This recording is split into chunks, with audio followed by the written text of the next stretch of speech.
నవ్యాంధ్రలో సరికొత్త అధ్యాయం మొదలవబోతోంది. ఇన్నాళ్లు ఉమ్మడి రాజధాని హైదరాబాద్ వేదిక జరిగిన అసెంబ్లీ సమావేశాలు ఈ రోజు నుంచి సొంత గడ్డపై మొదలవుతున్నాయి. బడ్జెట్ సెషన్స్ కు వెలగపూడిలోనే నూతన శాసనసభ సిద్దమైంది.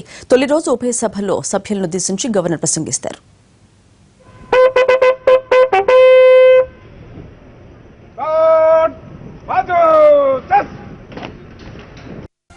కొత్త సభ, కొత్త వేదిక, ఎన్నో ఆశలు, మరెన్నో ఆకాంక్షలు. అంతటా పండగ వాతావరణం.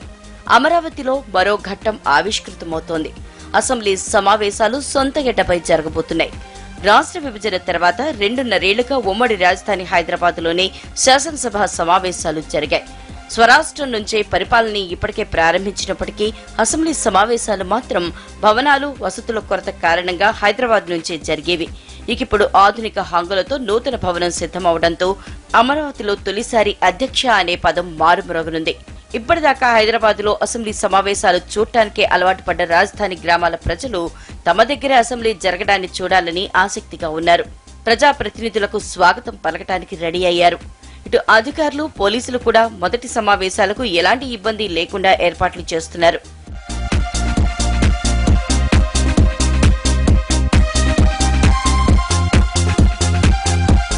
ఇక సభ విషయానికొస్తే కనీ విని ఎరగని రీతిలో అత్యాధునిక హంగులతో ముస్తాబైంది.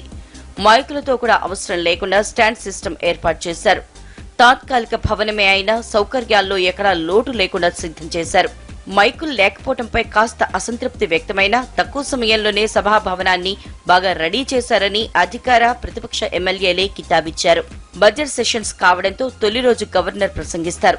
ఆ తర్వాత మంగళవారానికి సభ వాయిదా పడుతుంది. స్పీకర్ అధ్యక్షతన బీఐసీ సమావేశం జరుగుతుంది. ఈ భేటీలో శాసనసభను ఎన్ని రోజులు జరపాలనేది నిర్ణయిస్తారు.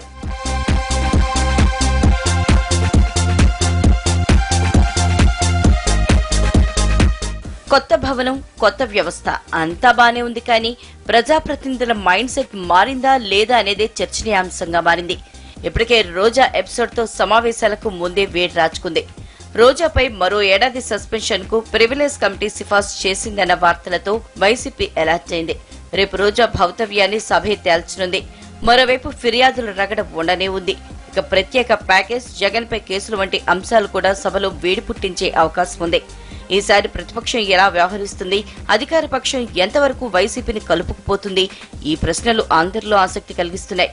అసలు గవర్నర్ ప్రసంగమైనా సజావుగా సాగుతుందో లేదో అనే అనుమానం కూడా కొందరు వ్యక్తం చేస్తున్నారు.